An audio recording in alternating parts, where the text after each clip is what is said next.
Beneath the shimmering surface of ancient rivers, a creature of primal power has stirred human imagination for millennia. With scales like armor and a gaze that holds the secrets of the deep past, the crocodile commanded both terror and profound reverence. For civilizations like the Egyptians, these apex predators were not merely animals. They were living gods, symbols of strength, fertility, and divine protection. Yet, across the same ancient landscapes, a dramatic transformation unfolded. The very beasts once worshipped began to be hunted, fought, and eventually brought to war. How did these formidable reptiles transition from being sacred deities to formidable enemies?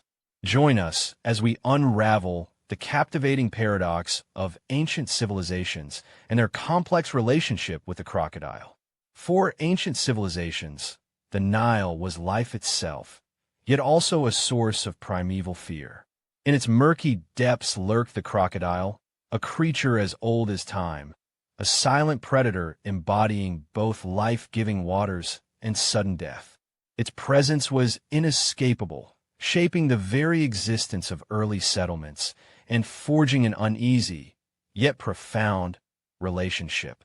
This majestic beast was a constant, powerful reminder of nature's dominance.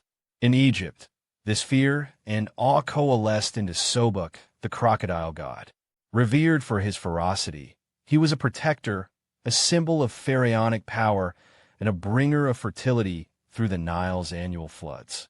But Sobek was also capricious, embodying the river's destructive force, reminding humanity of nature's raw, untamed power.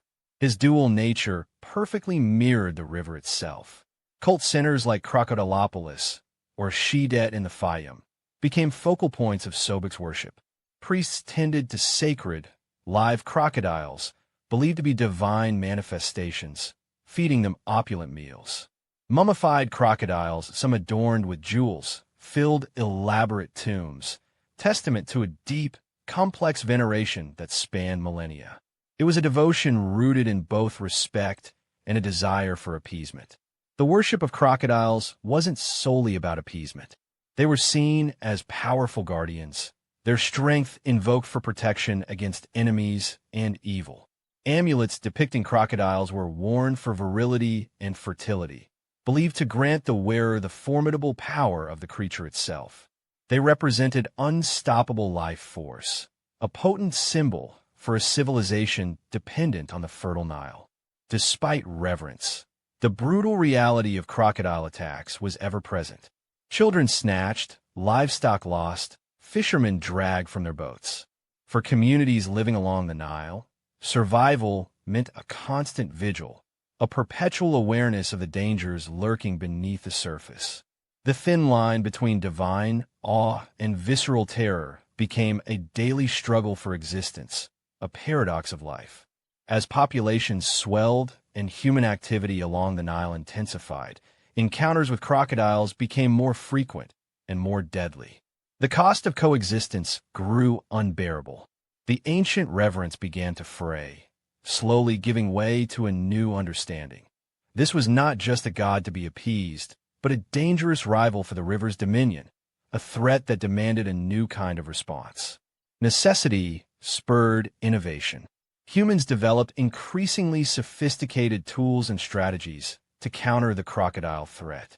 Harpoons, nets, and traps became essential for survival.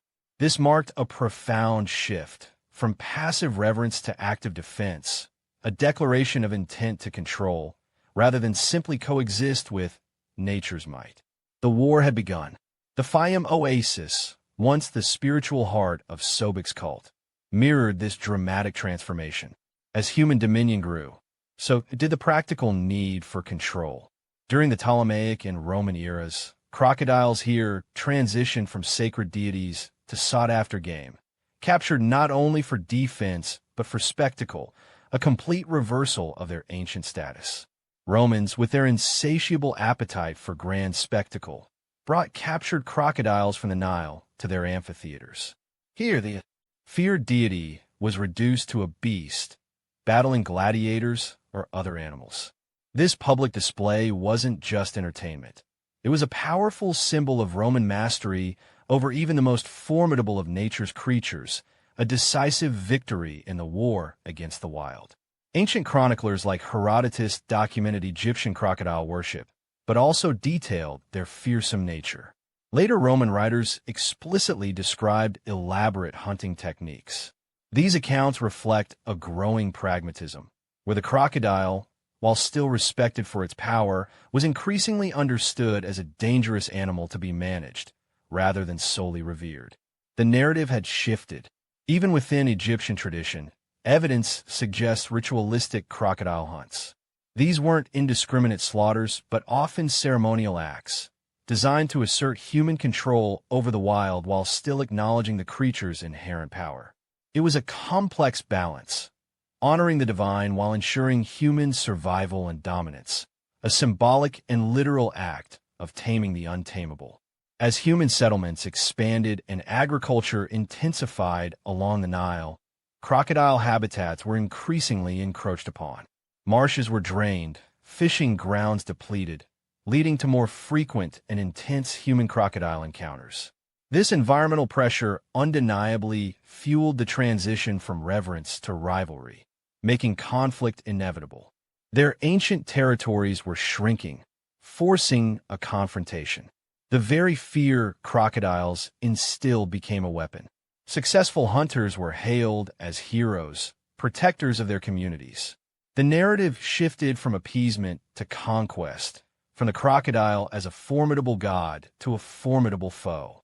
This psychological transformation cemented the human resolve to dominate, rather than worship, marking a pivotal turn in the war against the ancient predator.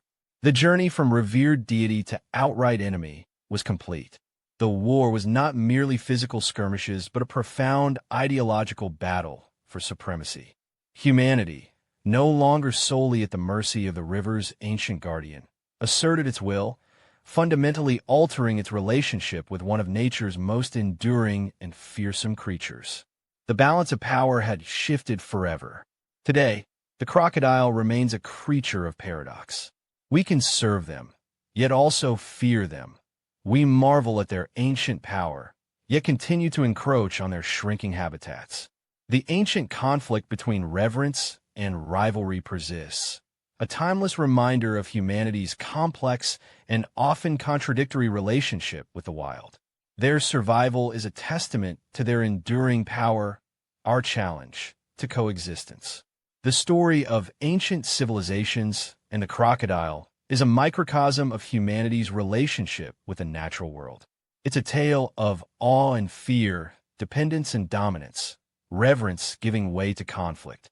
From the divine Sobek to the spectacle of Roman arenas, the crocodile's journey reflects our evolving understanding of our place within the ecosystem. This ancient struggle reminds us that even today, as we strive for balance between conservation and development, the echoes of that primordial war for dominion over nature continue to resonate, urging us to find a more sustainable coexistence with Earth's ancient guardians.